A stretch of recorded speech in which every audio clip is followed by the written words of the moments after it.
My name is Sherida Stevens. I relocated from the US to South Africa in 1994. We bought this property 12 years ago for 2 million rand. Welcome to my home. Come on in.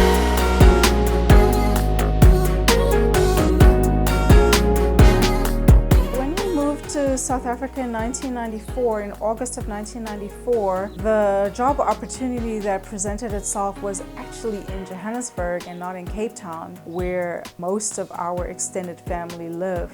So we didn't know anyone in Johannesburg. We literally had no friends, no family. Richard's dad gave us a car to drive from Cape Town to Johannesburg, and we drove overnight with our 6-month-old baby at the time, and we just came to Johannesburg, knew not a soul.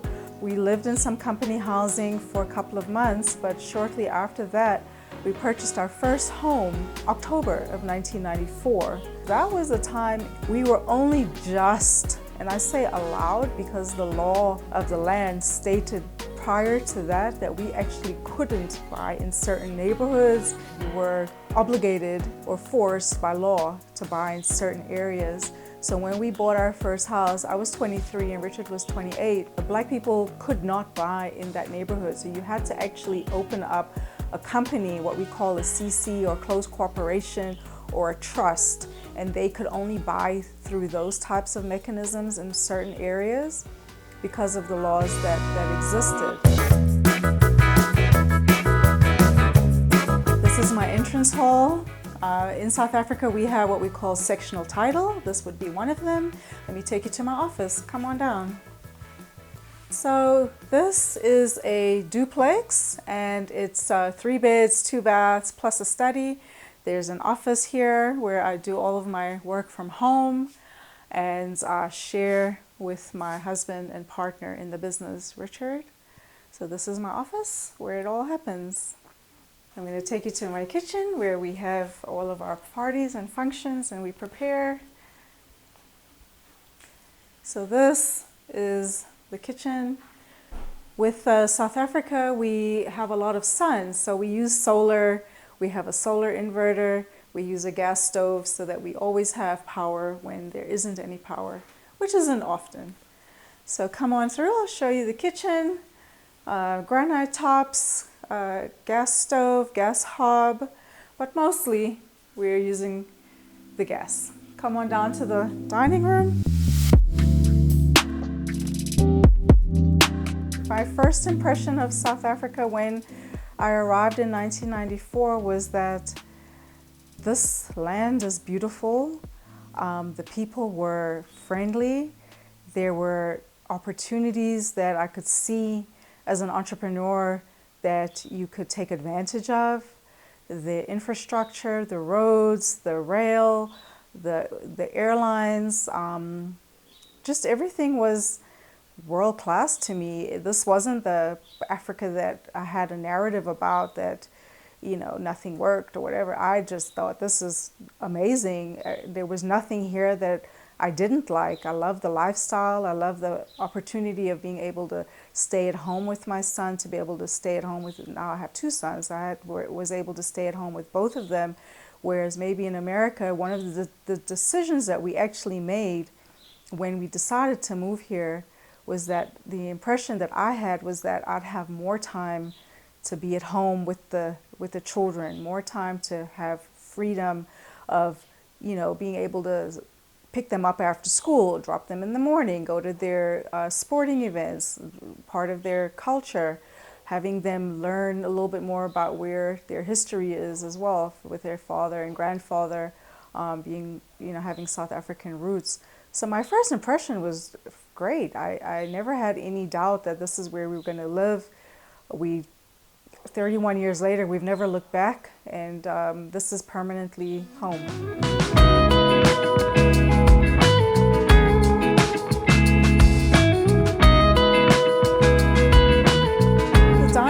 Is a sunken dining room. We entertain here because it's very open plan.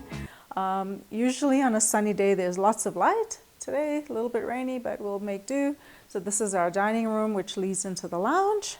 So the lounge, everything is 270 square meters, We also have a double garage, but just in terms of space, 270 square meters is actually quite a lot of space. Let me take you down to our lounge area. So the lounge has double entry. You can come from the reception area where we started right into the lounge. And then where we sit and spend a lot of our time is our sunroom, where this is where we hang out with the family, have Friday night drinks, and sit and have some entrances into the garden. Our garden is manicured. Once a week we get it done, but this is it. This is the house. Let me take you around. Some of our art pieces that we've collected over the years, some special pieces created for us, and some pictures that are special from being passed down from Richard's dad. And as you can see right around my house, I'm an elephant fan, so I've got an actual photo of a beautiful elephant over there. And thank you for taking the tour.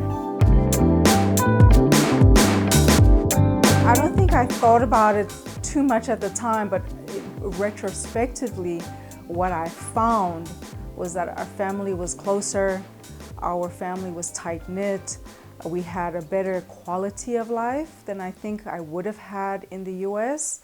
I know that at the time of leaving the US, both of us had to work 2 full-time jobs. Even though with a legal background, my husband had admitted to the bar, I knew that both of us, in order to have the kind of life that we wanted, we would both have to work full-time. But what I found when I got here was that we just had a better standard of living. We did take a pay cut, that I'll be open about. It wasn't, anywhere near what we would have earned, but I think we balanced the financial aspect with the quality of life. We had a better quality of life. I think that both of my sons both of us, we were both able to be there. And I think in retrospect, looking at where they are today, I'm glad that we actually had that time to be with them, because we really had quality of life over financial gain. Because I work from home, you have to be very disciplined. So a typical day is I go to the gym. We have a gym at the golf club where we're members. We go there for the gym, come back. I sit at my desk. By about 8 o'clock, I'm at my desk. Because I'm in property, I'm always on the move though, so I'm not office bound. I'm pretty much on the road, interacting with clients, on various other days, I'm playing golf. I play golf with the ladies at the club on a Tuesday. I'm in a golf league. We have very active life, so we go hiking. We the week actually would be more like a day. What does the week look like? Because the week is quite busy with work. But when the work is over, we do try to take a day off, because real estate is sort of 7 days a week. So we force ourselves to take at least one every week. I play every Tuesday. And if it's a league week, I'm playing twice a week. That's a day or a snapshot into what my day looks like. The monthly expenses are where we are today. This is our main residence where we bought this property 12 years ago for 2 million rand. So at the time, I think that was probably a fair price, and 12 years ago. So monthly expenditure for us in terms of, let's say, food, we don't like to eat out a lot, so we do keep we buy nice treats and stay at home. But so I would say about 6,000 rand a month for food. We run our business from home too, so that's a different expenditure. But just from a personal expenditure, I play golf once a week, maybe twice a week, so that could be about 1,000 rand a week in golf. And we also obviously pay yearly subscriptions to the golf club. And I recently spoke to someone that I met on the course who lives in the States, and they said they really couldn't actually even afford to be a member of a golf club in the United States because of the $50,000 to $100,000 entry fees, much less the yearly fees. So we are nowhere near that. At my golf club, in order for a yearly membership, we're looking at about 25,000 Rand. Plus, obviously, you have to pay as you play, which is about 1,000 Rand a week. So we are keen golfers, so that's really a very big part of our life. For the gym membership, I'm paying about 500 Rand a month. We don't owe anything on the house. I don't have mortgages or anything like that. I don't owe anything on the cars. But from a fuel point of view, with the two vehicles, probably because I'm in real estate and I'm on the road a lot, we're probably looking at about 4,000 in petrol, in fuel, for our daily, our weekly or our monthly traveling that we do to show the properties that we're selling. When I relocated to South Africa, I was the spouse of a returning exiled. So that was a little bit challenging because I could not actually work until 1997 in the country. I'm a permanent resident, but just in terms of what I started out, because I wasn't a citizen, I had to look at more entrepreneurial work.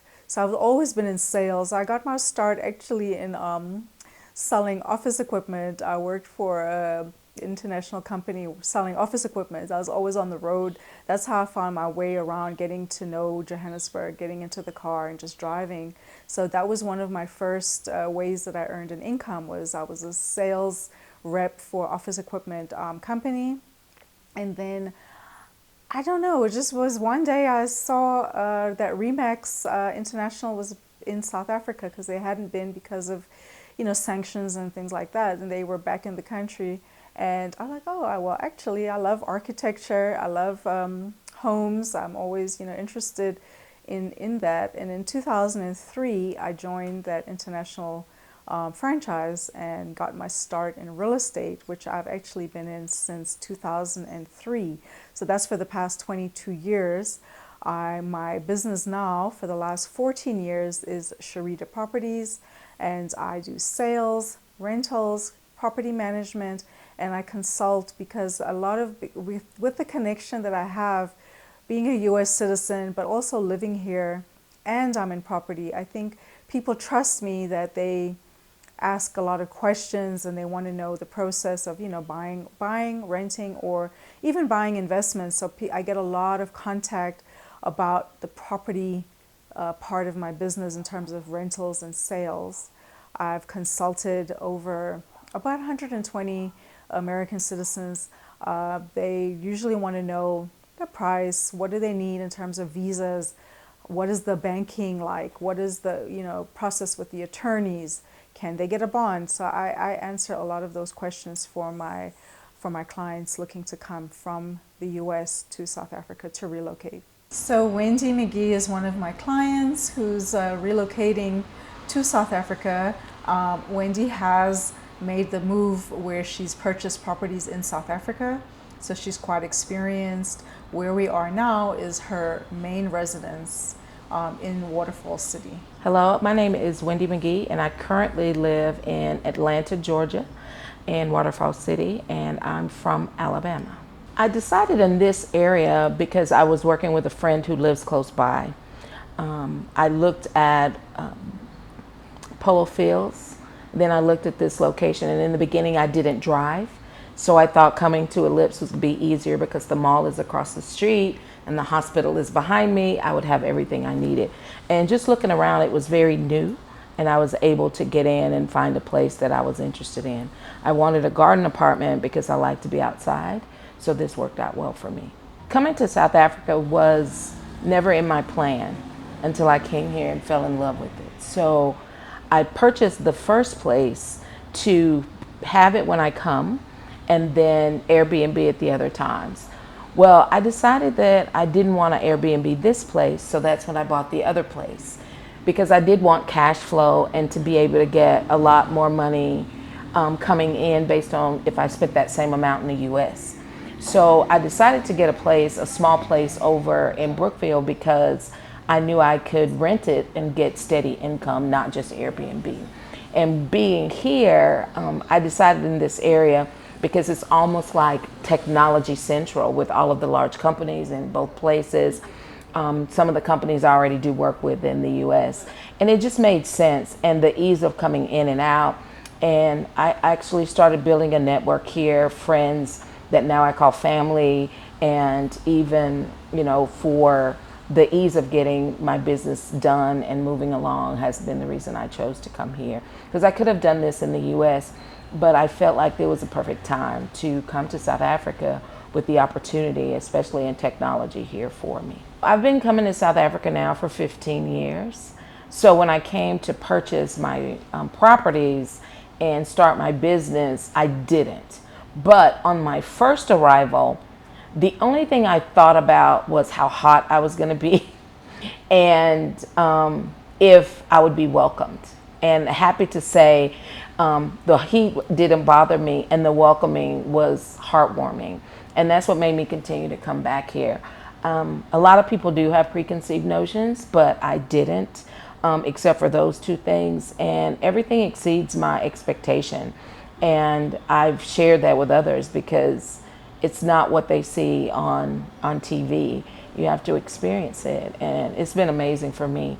And I'm getting to a point now where I'll spend more time here than in the US. If you're anticipating coming here, I would say find your village and find people you can trust. And that's why Sharita came highly recommended. We bonded very quickly, and I trust her to have my best interests at heart.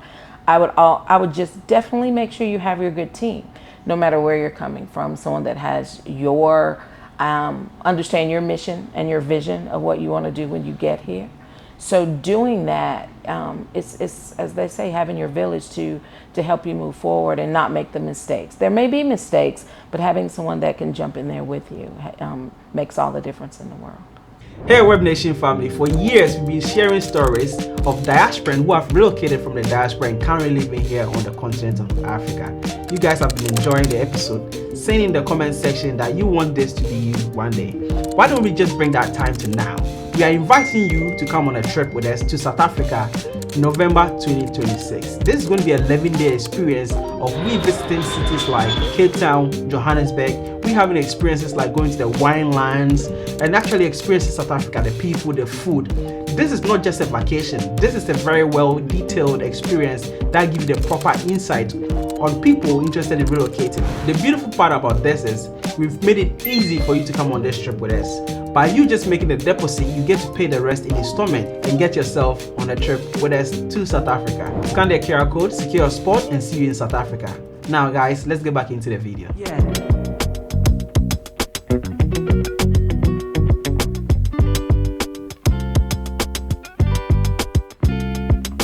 Welcome to Waterfall Country Estate. Let me show you around. It's an open plan reception area leading down into the open plan lounge with your fireplace. Let's take a walk. So this open space, as you can see, it's quite inviting. You've got your fireplace for winter. You have two separate sides of the house. So here on this side, you have a little private lounge.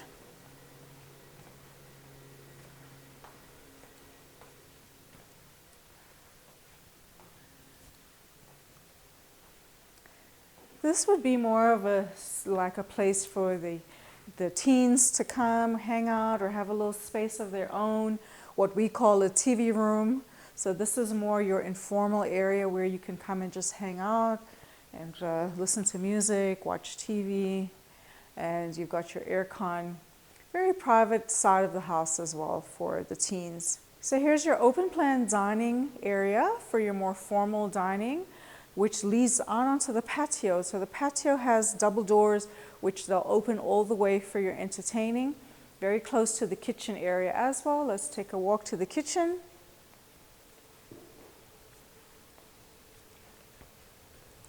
So the kitchen is a very eat-in, family-friendly area that you can just have your, you can sit around. You have a gas hob.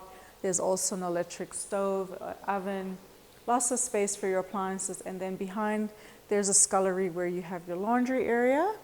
So nice inviting open kitchen, and then you also have another space for more entertaining, so you can see this is definitely an entertainer's house.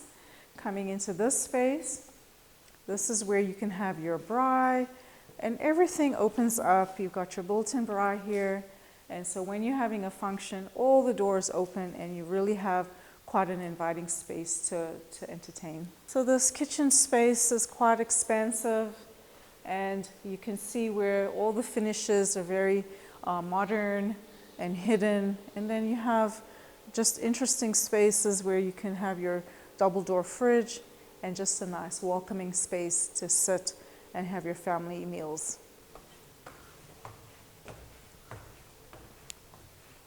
Here we have what we call a pajama lounge. So you have an upstairs lounge area. So if you don't want to go down, here you can just sit, watch TV. There's a little kitchenette. You can make your coffee and your tea. And we have 4 bedrooms, 4 bathrooms. All of the bedrooms are main en suite, which just really means everybody has their own bathroom. They have a TV lounge where you can come upstairs, watch TV, have your own space, make coffee in the kitchenette if you'd like. And then downstairs you have your 5th bedroom, the guest bedroom. And this is a nice big family home, entertainer's home, anything that you like, that you have your own space to go find your own corner of this house. I think living here is more affordable for us. I think that there are certain things that might be more expensive, like food is expensive.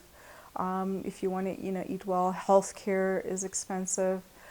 Those things are important, so you have to invest in those things, life insurance, policies, and things of those and that type of nature. You have to have healthcare, you have to have life cover, and you have to eat well. So those are the important things. But I still think that if I'm looking at, I do go back to the States every year. So if I look at the quality of life and the food and the price of food versus the price of food here. Obviously, we live in the rand, so I don't earn in dollar value, but I earn in the rand. But even in the rand, it's still a very cost-effective place to live and also to travel, to be able to go locally around the entire country. It's still cheaper than going to Europe or some other international destinations. Actually, people are paying to come here, and we're right here. So we all have, that for me is important for us to be able to enjoy our own country. I think some of the things that I realize about spending and saving money here in South Africa is that we don't take anything on credit. And credit is something that I know a lot of my clients do need, because obviously you need credit in order to get credit. It's always the catch-22. But the lending rate here, if you're taking out a mortgage, prime rate is 10.5%. So you're looking at a little bit higher than other countries if you're looking to take out loans. But if you're not taking out loans and you're not taking out credit, and you're able to save. We've invested in things like the Johannesburg Stock Exchange, government retail bonds, things that are safe investment-wise. And South Africa has really one of the best stock markets in the world. The retail bonds, the banks are very secure. We're actually ahead of some other countries with the banking. Our banking infrastructure is very good. As a matter of fact, we don't take checks in South Africa, and we haven't even taken checks in the last 5 years. So from that point of view, it's very, very much ahead of many other countries that I know about. Oh, I feel financially free living in South Africa. I feel like, we've spent quite a long time just buying and investing in other properties where we've kept those properties as a rental income. Because one of the things that I noted was that a lot of the clientele that I had, their passive income was rental properties. So that made me think, well, I'm in property, so I better start investing myself. So in addition to our main residence, we have 3 additional rental properties, which brings us a monthly rental income And we've had those for a good 10 plus years now, which, you just keep those going, keep them in the trust, and just keep them going for as long as we would like. So I feel financially free. We don't have any debt, and I think that's one of the things about living here is that you can live a really good life and a really good lifestyle if you don't have that financial burden. So when we moved to South Africa in 1994, in August of 1994, the job opportunity that presented itself was actually in Johannesburg and not in Cape Town, where most of our extended family live. So we didn't know anyone in Johannesburg. We literally had no friends, no family. We packed up the car. Richard's dad gave us a car to drive from Cape Town to Johannesburg, and we drove overnight with our 6-month-old baby at the time. And we just came to Johannesburg, knew not a soul. We lived in some company housing for a couple of months, but shortly after that, we purchased our first home in October of 1994. That was quite interesting because that was a time where actually we were only just, and I say allowed because the law of the land stated prior to that we actually couldn't buy in certain neighborhoods. You just couldn't buy where you wanted. You were obligated or forced by law to buy in certain areas. So when we bought our first house, I was 23 and Richard was 28.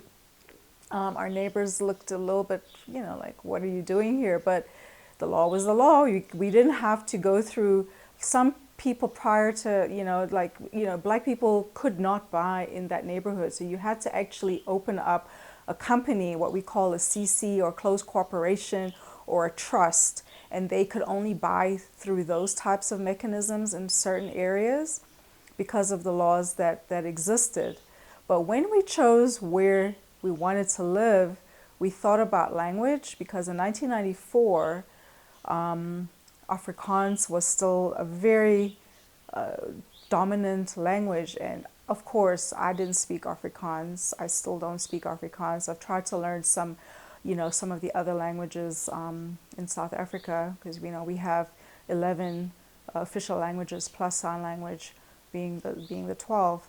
But we chose an English-speaking area because we needed to fit in terms of language. We needed to know that when our son went to school that they were going to have, or our children went to school, that they were going to have an English-speaking school, because that's how the areas are set up. They're set up where language is where you choose an area that's English or Afrikaans or any other language that you prefer, but that's where your schooling will be, and that's where your children will basically go through, from elementary to high school. And we just chose an English-speaking area. At that time, we lived in Kensington, Johannesburg, and we did a lot of traveling. So we lived close to the airport. It was about a 10-minute drive to the airport, a 10-minute drive to the offices where my husband had his job. So it was a convenient part of town. It was an interesting part of town because also in that particular area, there were a lot of a lot of people who returned from exile as well, that they were also coming home. So it was like I'm calling it a homecoming for lack of a better word, but in 1994, a lot of members of the various parties, political parties, were coming home, and they were in exile. So they got their citizenship back, they got their passports back, they got their opportunities back. And I found myself as a U.S. citizen in the midst of a South African environment. It was a little bit challenging at first because I was young. First of all, I was 23 years old, had a 6-month-old, I've moved to a foreign country, but I just found myself having to create my own family, quote unquote family, found other Americans that had moved to South Africa who came back in 94 as well, made local South African friends, and everyone was welcoming. It was an interesting time because it was a burst of optimism. Infrastructure was great. The rand to the dollar was also very good. We paid, at that time, when I think back on it, we paid 270,000 rand for our house in Kensington, and that was a 3-bed, 2-bath house, 1,000 square meters. I don't know what that is in feet, but whatever the conversion is quite big. Swimming pool, that's a huge, huge property. And that property today in 2025, when we sold it for, firstly, we sold it in 2005 for 865,000 rand. So there was already, from 1994 to 2005, quite a big increase in terms of the resale. And then my client that I sold it to, because I was already in property by the time I sold it, if she wanted to sell it today, she could probably get about 1.8 million rand for that property, and that's just in line with the area. So from 1994, 270,000 to today at 1.8 million rand. There's quite a property in South Africa is it grows. It always has. It goes through its dips and peaks and dips, but it has always grown. We just love the area. We lived there for 10 years, but we've always stayed in close proximity. We've never moved too far away from the area, which is called Bedfordview. When I told my family and friends that I was moving to Johannesburg, I did not have a great reaction. I think everybody thought I was a little bit crazy, like, what are you doing? You're leaving America, where everybody has a desire to be. And let me not get it wrong. I have had great opportunities in America. I'm a U.S. citizen. I've had the best education that at that time, I think I could have had. I enjoyed my life. But when I told my parents and my sister and my sorority sisters and my friends, I think they thought I was a little bit crazy, and they didn't understand because they hadn't been here and they couldn't see what I saw with my own eyes, the life that I could see ahead for myself and my family in South Africa. Well, I made a lot of sacrifices when you reflect. I think I did sacrifice not having my family close by, my friends close by. That it could take a toll. We did visit quite a lot, but I don't think it was the same. So there were some sacrifices that you have to think about because you're creating your own family and what's going to be best for your family. Your parents and your extended family, they're your family, but when you're married and you have children, they become your priority.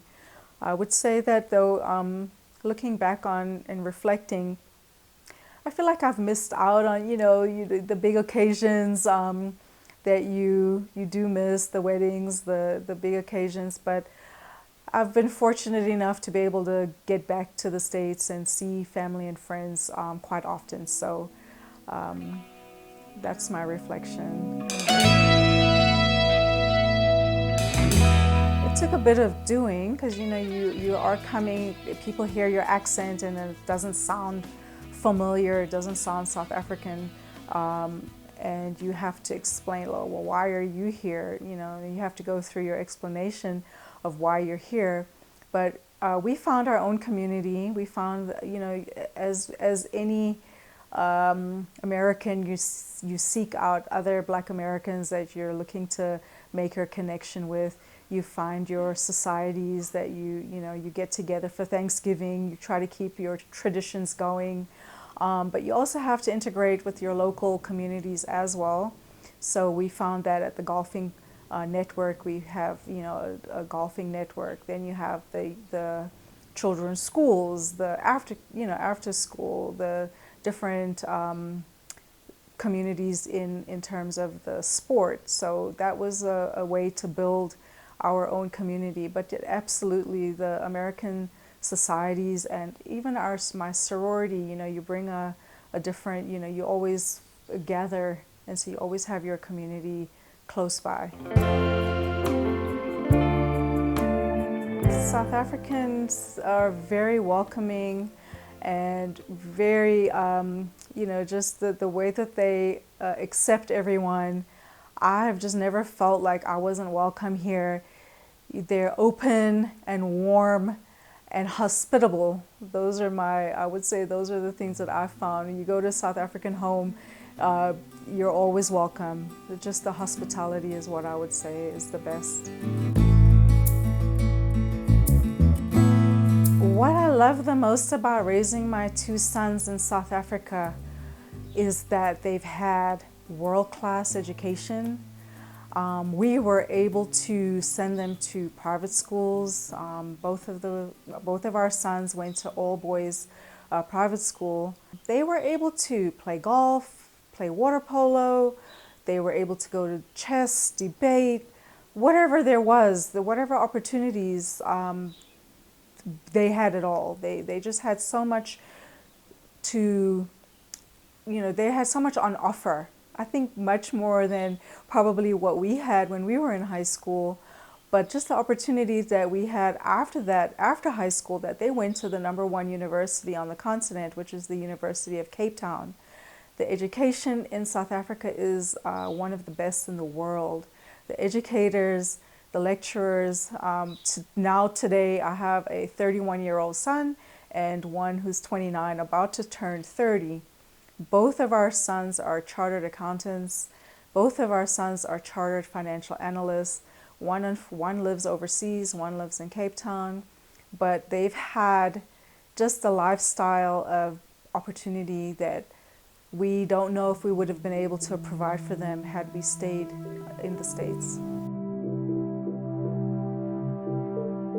I think South Africa changed my outlook on life as a mother in various ways, where when I was in the States, I was already putting my young son in daycare when he was already 3 months old, because I was working and I had to. So he was 8 hours a day at 3 months already in daycare. And I think the outlook was when I moved here, and I was fortunate enough to be able to stay home with both of them until they went to grade 1. Just the outlook is that it's okay to not be, it's okay to stay at home with your sons. You'll never get that time back. It's okay to take a little bit of a step back before you take your next step forward. That there's nothing wrong with being a stay-at-home mom at that time, where a lot of my peers might have thought, well, you're in your 20s, you should be really, out there, looking for the next best opportunity or big opportunity. But for me, my big opportunity was being able to raise my sons and be at home with them. And the outlook here in South Africa is very family-centered, child-centered. The schools as well, you were very involved as a parent. So that just gave us so many opportunities to just hone and refine our parenting. I don't know if we did everything right, but we did try. I think in terms of any opportunities in South Africa as an entrepreneur, I'm always looking at opportunities. Opportunities are always coming. There are, opportunities. I try to stick to my knitting, so to speak. So I stick to property in the consulting field. I found a couple of new opportunities recently with a lot of travel opportunities, where a lot of people are traveling here. So I found ways to explore extra revenues in terms of, how are they coming, what kind of additional additional packages do the travelers need. But I always try to I keep it close to property, and we do a lot of webinars about property as well. So that seems to be the biggest part of the business that's growing. We have our steady stream of income in terms of the sales and rentals from the local market, but the international market is growing, and we're trying to grow with that market as well. I feel like a different person than I probably would have been in the States. I think I tried my best to not get too much into consumerism, because I think that allows me the financial freedom as well, that when you're not tied to the consumerism that I do find in the States. You're much more freer to not have to worry about those types of things. So yeah, the financial freedom, the emotional freedom, the beauty of the country, the ability for me to be able to take time off in terms of even vacation time, working as an entrepreneur. Yes, we work hard, but we also play hard. So not having restrictions on when can I go anywhere, when can I take time off, when can I travel, that type of freedom, you can't really put money on it. It's just you feel more free to actually make bigger decisions when you're working for yourself. I think what brings me peace here is just knowing that yes, nowhere's perfect, and everywhere has their different challenges, but bringing me peace is looking around me and seeing everyone who looks like me, that I'm in a majority environment. I don't feel any kind of pressure, or I don't feel uncomfortable when I'm out. When I'm shopping, when I'm out at dinner, when I'm anywhere that I go, I feel like this is home and that I belong here, and that everyone around me actually mirrors me and look like me, and I just feel that comfort level of not having that extra. I don't feel any pressure or stress when I'm out and about in South Africa. I feel wealthier now because although we took a pay cut coming here, I think we've managed to succeed in the rand. We're not USD earners, but we've managed to succeed in the rand, where it is possible if you're an entrepreneur. There are so many opportunities here. So I do feel a bit wealthier because there's no overhead. You're just living your life, and you just have your basic monthly expenditures. It's just the freedom that I feel, the comfort that I feel living here, the security that I feel living in South Africa. I think we have one of the best constitutions in the world, freedom of speech. We just have just a land that has a lot of opportunities. So I feel like living here has really just given me that freedom to express myself as well and to be who I am. Underestimating the cost of living, and when we bought our first house, we literally bought it so quickly after moving here. We didn't realize all of the extras that you need to really think about as a homeowner. So we underestimated, when the roof is leaking, when the pool's not working, when the gate stops working, what do you do? And then we also underestimated the price of private schools and the private school education that we wanted to have. So those are probably the early mistakes that we made, was just not realizing that we probably needed a little bit more in the early days than we actually had, but we made it work. Myself and my family in the next 5 years, still living in South Africa, still working in real estate. Real estate is a wonderful place to be because you don't ever have to retire. Although I'm 54 now, you could go on for another 20 years, 30 years. It's fun. Real estate is fun. That's part of my passion. So just seeing myself maybe traveling a little bit more, taking more trips, now that both my sons are married and out of the house, just having more time to spend with Richard and going to do all the things that we always wanted to do, which we're starting on now. We're not gonna wait anymore. We're gonna get going now and do those international trips to wherever, all the places that we had on our bucket list. The advice that I would give to someone looking to relocate to South Africa today is do your research, think through your decision thoroughly, Don't come on a 90-day visa and overstay your visa. You need to think about the application process, get advice, get an expert to help you, do a consultation, find out about what you need so that when you actually make your move, you're here and you're not worrying that you have to depart. Because once you come, you'll love it and you won't want to leave. So make sure that before you actually relocate permanently, that you just do the upfront work and do the research and consult. And we have so many opportunities available for people to learn how to move abroad and how to move to South Africa. The help is there. Just ask for it. You know, you shouldn't really make any mistakes because we've done it. The mistakes have been made. You don't need to repeat the mistakes. You just need to look for resources and find the resources available to you. If I could speak to my past self before the move, I would give myself that exact advice to maybe I should have gone back to the States before just staying in South Africa. I should have done my own research to see that the cost of living was a little bit higher at that time than I had anticipated.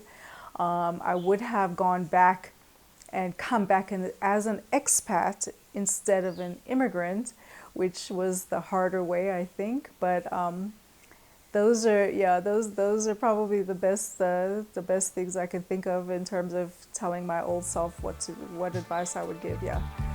Think it through and do your planning properly.